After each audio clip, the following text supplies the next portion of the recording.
morning. Recognizing a quorum, I am calling this meeting of the Cannabis Control Commission to order as of 10:35 a.m. on February 13th, 2018. Can everybody hear me in the back of the room? Can I ask, is anybody recording this meeting? Let me put the public on notice, therefore, that this meeting is being recorded. We have a relatively brief agenda today. I suspect we're going to get done in an hour plus or minus. Before I get into the opening comments, I have been informed that we need to celebrate an athletic achievement of some obscure school someplace. So, Commissioner Doyle. Really? I was kidding. No joke in this serious business. Aside from the triumph of Bucknell basketball, oh yeah. I would just like to recognize the Bucknell men's basketball fantastic buzzer beater last night. I'm sorry, where's Bucknell? Slap dab in the middle of the beautiful state of Pennsylvania. Why don't we get down to business now? Okay, let's get down to business now. So I have just a few updates to make. We have two sets of meeting minutes to approve. The executive director, I believe, has two additional job descriptions for our discussion and approval.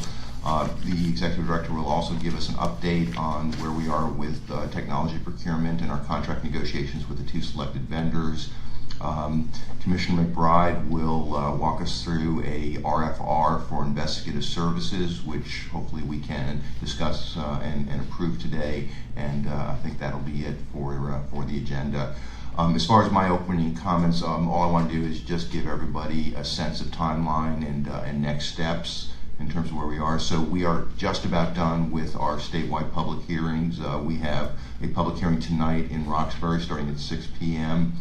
Tomorrow at 2 p.m. in Danvers at North Shore Community College. We are having a public hearing that was rescheduled because of the snowstorm last week. And that will be the end of the I think 10 public hearings that we will have conducted around the state.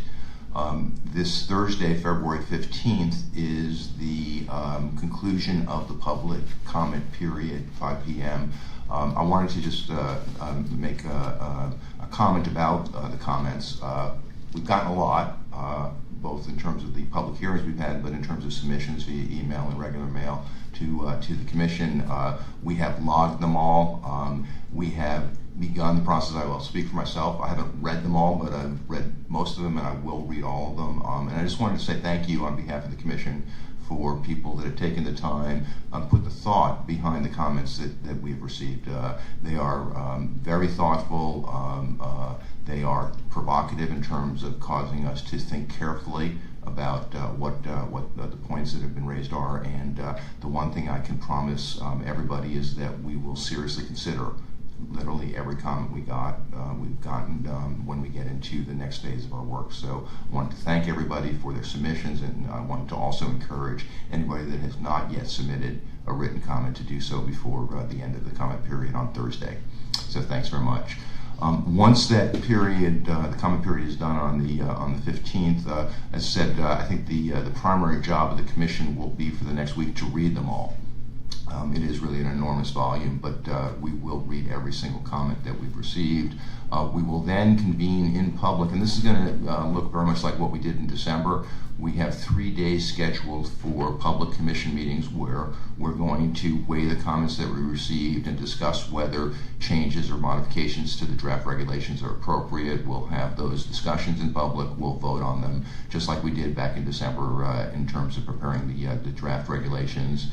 We're going to leave ourselves a little bit of more of a gap than we did last time between those public discussions on policy and then reconvene on March 6th and 7th to review and vote on final regulations based upon the decisions we make the previous week. So that gives us a little bit more time in terms of actually drafting whatever changes we agree on to the draft regulations so that we can review them ahead of time and then discuss and vote on them in public. That will be done on March 6th and March 7th, and then the promulgation of the final regulations will happen by March 15th. So I think we're on track for that, although we have an enormous amount of work to do between now and then.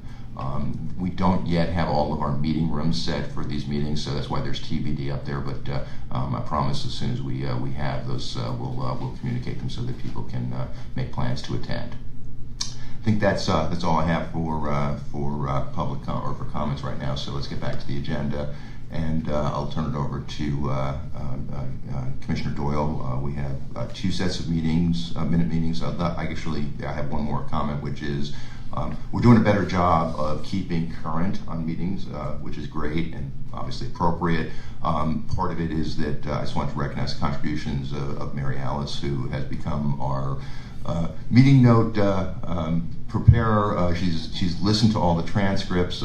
She's done a phenomenal job of getting them done and circulating them to make sure that each of us has a chance to input. So thank you very much for your help in this, Mary Alice. Yes, and I wholeheartedly agree that Mary Alice is doing an amazing job keeping up with all of us in these minutes. So the first set of minutes that we circulated are the minutes from December 5th. And I just wanted to give the commissioners any opportunity to suggest any edits if I got the wrong commissioner in any particular point, or any corrections. No? Yep. Great. So can I have a motion to approve the minutes? So moved. Second. Second. Okay, let the record show Commissioner Flanagan made the motion to approve, second by Commissioner Doyle.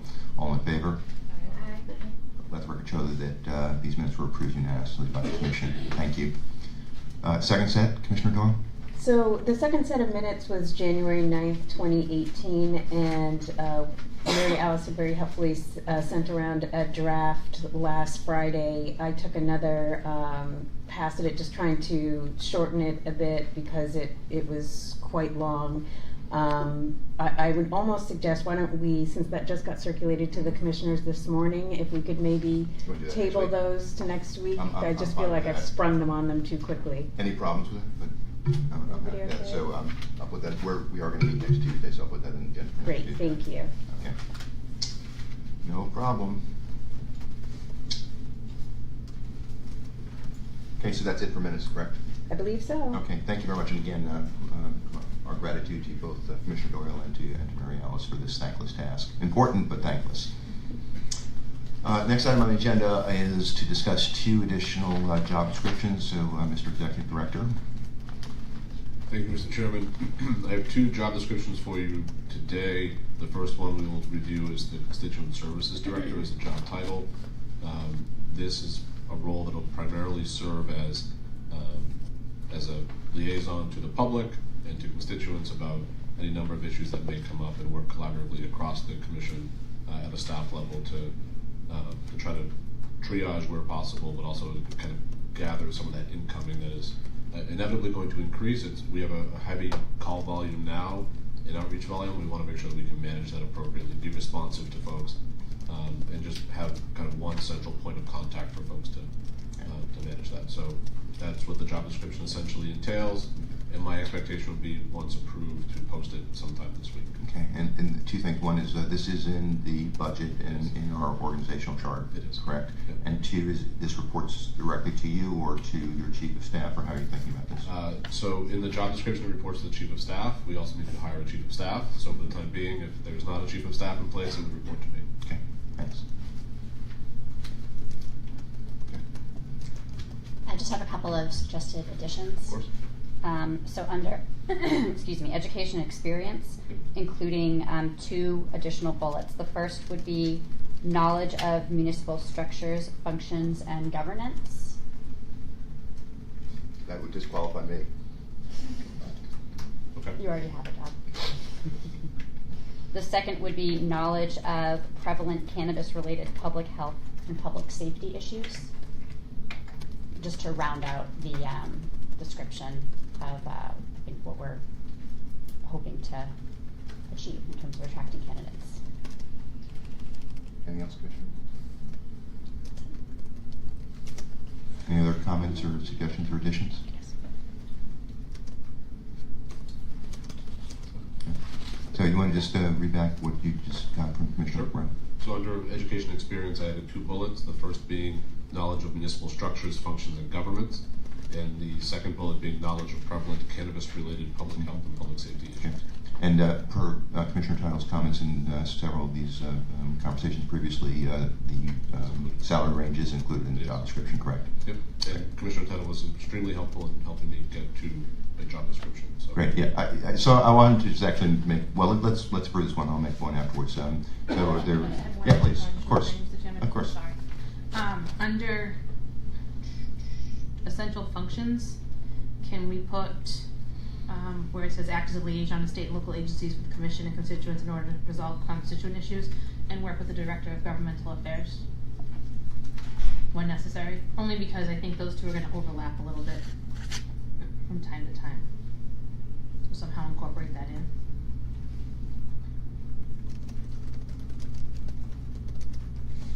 Mr. Chairman, so I've added at the end of within the second tier there, essential functions and responsibilities, at the end of the second to last bullet, act as a liaison to state and local agencies with the commission and constituents in order to resolve constituent issues in cooperation with the Director of Government Affairs.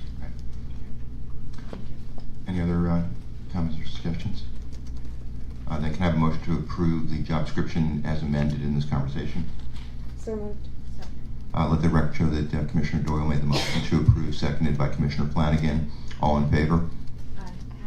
Let the record show that the Commission unanimously approved this job description. Thank you. Next one, Shawn. The second job description, the final job description for today, is the Director of Community Outreach. Again, Commissioner Title was invaluable in helping to develop this. I would say at its core, this role is responsible for helping us develop a social equity program as well as any other outreach programs to work really in cooperation with community partners and serve as a liaison for the Commission to any number of community groups.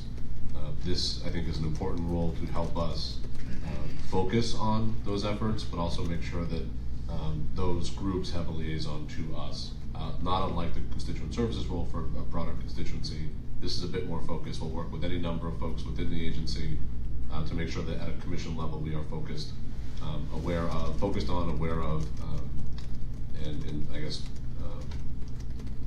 committed to maintaining that program structure. So again, similar to all the other job descriptions, the salary range is included, and I would ask your approval. Okay, same two questions, if I could. One, it's in the budget. It is. And second of all, reporting. Currently, again, same reporting structure, would report ultimately to the Chief of Staff, but for the time being, in the absence of a Chief of Staff, we report to me. Okay, thank you. Any questions, comments, additions? Okay, can I have a motion to approve this job description? So moved. Second. Let the record show Commissioner Doyle made the motion to approve, seconded by Commissioner Title. All in favor? Aye. Let the record show that the Commission unanimously approved this job description. I did want to make one comment. I've made this a few times. One is, as you know, at an earlier meeting back in the early days of this Commission, we delegated our hiring responsibility to the Executive Director, which unquestionably was the right move, but also has put an enormous burden on the Executive Director and given the number of positions that we need to fill. And so I wanted to recognize Shawn's hard work and I think actually impressive progress in terms of filling those positions, but also wanted to recognize that each of the commissioners has partnered with Shawn on each of these so that we're helping him in terms of screening, helping him in terms of the final decision, although again the decision is Shawn's, but I just want to recognize the help of commissioners in each of them picking up kind of support for Shawn on a couple of these different job descriptions and job openings, so thank you for that. Mr. Chairman, if I may, Please. We have two openings currently that are posted to Mass Careers as well as our website. Mm-hmm. The first is for a legal assistant, and then the second one is the Director of Licensing, which those two positions, one, the legal assistant would report to our General Counsel, Director of Licensing would report to our yet to be named or identified Chief of Investigations and Enforcement. So And what are the closing dates on they those? close this Friday. Okay, great. Again, thanks, Shawn, for yeoman-like work on this important task. Next agenda item is an update on the procurement process for our two technology projects. Again, Mr. Executive Director, if you would read this. So we are still underway with negotiating final contracts with both vendors, JD Software as well as Franwell.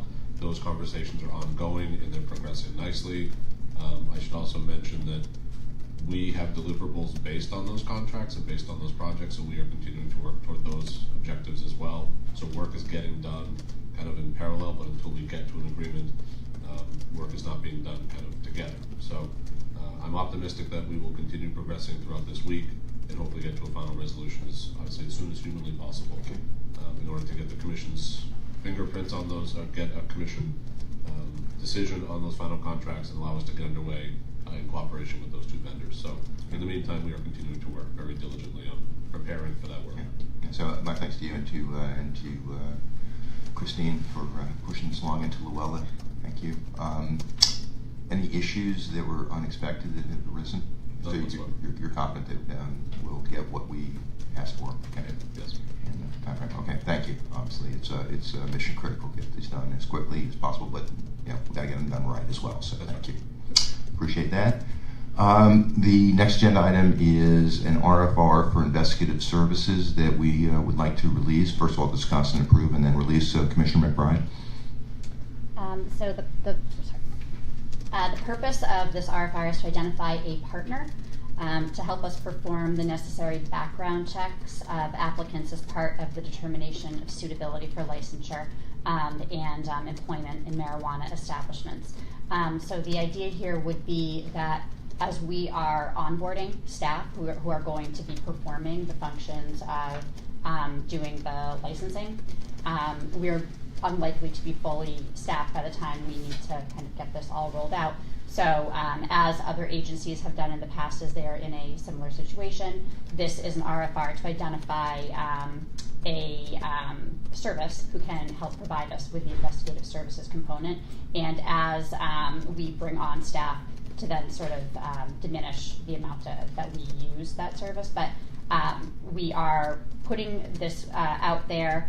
The anticipated contract term would be 2 years, with the intent that as the need for services curtail, we will draw that down.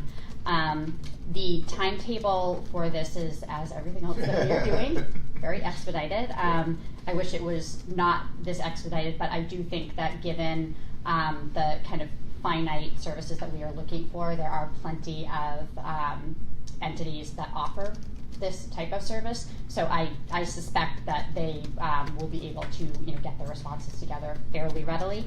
What was the time frame? We are hoping to announce a successful bidder on April 3rd of this year. So just 2 days after the priority applicant process opens, and a couple months before the first licenses may issue.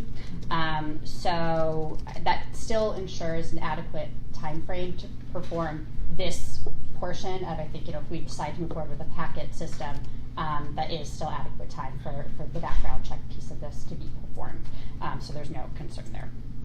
So if you look through the RFR, there's a lot in there about what we are requiring and requesting a company be able to do, but the nutshell version is that they have a high capacity for referrals, again, because we're not sure of how many applicants are going to have off the bat, so we want to make sure kind of plan for the worst or the best, I guess the case may be, but the highest capacity. Be able to conduct a worldwide internet media and other searches on applicants. That's a very kind of general piece of any RFR when you're doing investigative services. Be able to examine public records to identify current, past, or imminent civil litigation, judgments, liens, or other records that may call into question the suitability of an applicant. Again, fairly standard practice. Confer with law enforcement and other jurisdictions where applicants may be licensed. Really important to make sure, again, for suitability determination that there can be that communication. Gather information on the applicant's regulatory compliance history. And then because we, in the draft regulations, do not include a capitalization requirement, but we do include a documentation requirement, the ability to review financial viability of licensed applicants is included in here. Bidders have to provide an investigative strategy overview at the outset. What does that mean? They need to be telling us how they're going to perform the work that they're going to be performing. We want to be able to, make sure that they are going to be able to do what they say they're going to be able to do, and that they have a plan. And bidders will differentiate themselves by providing evidence that the bidder understands the cannabis industry and the issues relevant to the industry. The project manager or the contract manager for this RFR and for any contract that would result from it would be the Chief of Investigations and Enforcement, and they would be managing it in conjunction with the Executive Director. So our hope is to have the Commission review the RFR. I would suggest that if we're in a place to approve it today, that's wonderful. If not, that commissioner should work directly with the executive director and with the general counsel to make any amendments to the RFR, things to increase the level of comfort, and then to be able to have the executive director and the general counsel move ahead with issuing the RFR in a timely way. Can I just ask one question? What is your thought, if any, with respect to the decision-making process in terms of reviewing and deciding whom to go with? Yep. So the timeline is as follows. The ideal would be able to issue this on Thursday, on the 15th. So all of this is obviously slides. We get a little bit later in the process. But then have written inquiries from interested bidders due on the 22nd. So that's next week. So fairly quick turnaround on this. That they would have responses from the Commission to inquiries posted on Combis, which is kind of the state's procurement website, by March 1st. Bidders would have responses due on the 8th of March. An evaluation committee, which the executive director I don't think has put together yet, but would appoint, would review the responses and select finalists on or about March 15th. And then any interviews of the finalist entities would be the 22nd and 23rd of March. And then the anticipated announcement, excuse me, as I said, on April 3rd, if we can meet that as a deadline. Thank you. So this was circulated to the Commission last evening. I don't know if people have had adequate time to look through it and to raise issues or concerns. Commissioner Tyler. I just want to thank Commissioner McBride's thoughtful work on this, and I would be ready to move forward. Commissioner Flanagan. Commissioner Doyle. Yep, I'm good. I know there is some sort of certification for investigative firms, but I don't think there are many firms in Massachusetts that have actually achieved that certification. So I'm afraid if we put it in a required section of the RFR, we might limit ourselves. So I don't know if it is possible in this context to ask for something as a preferred. I think we can definitely ask for something as a preference. Okay, certainly. so I'll get you the title of what it is so that you can take a look at it and see if that's possible, and if everybody else is okay with voting it subject to determining whether that certification is appropriate. Executive Director. I think that's helpful feedback. What I would do is, if the Commission is comfortable proceeding with the procurement overall, is to authorize the procurement, and then give myself and Christine, our General Counsel, the ability to make to prepare it for release. Sure. That way, any changes wouldn't be limited. If there's anything that would be a substantive change, You bring it back. we would obviously bring it back. But if it's cleaning up or kind of finessing dates, not even dates, I think would be substantive at this point. Mm-hmm. But just to prepare it for release. Yeah, I think that's an appropriate suggestion. So I'd like to therefore ask for a motion to approve, as discussed, the process to release this RFR. So moved. Let the record show that the motion to approve is made by Commissioner Doyle, seconded by Commissioner Flanagan. All in favor? Aye. Let the record show that the Commission unanimously approved the process to release this RFR, and I'd like to add to Commissioner Title's thanks to Commissioner McBride as well for pushing this forward and doing it in an expedited time frame, as she noticed. So thank you. I am not aware of any additional business that I was not aware of at the time I posted this agenda. The next meeting date will be a week from today. I think I went the wrong way, but yeah, next meeting will be a week from today, the 20th of February, 10:30 a.m. Same place, the Gaming Commission offices. And once again, let me thank the Gaming Commission for allowing us to use their space. There being no further business before the Commission, this meeting is adjourned as of 11 a.m. Thank you.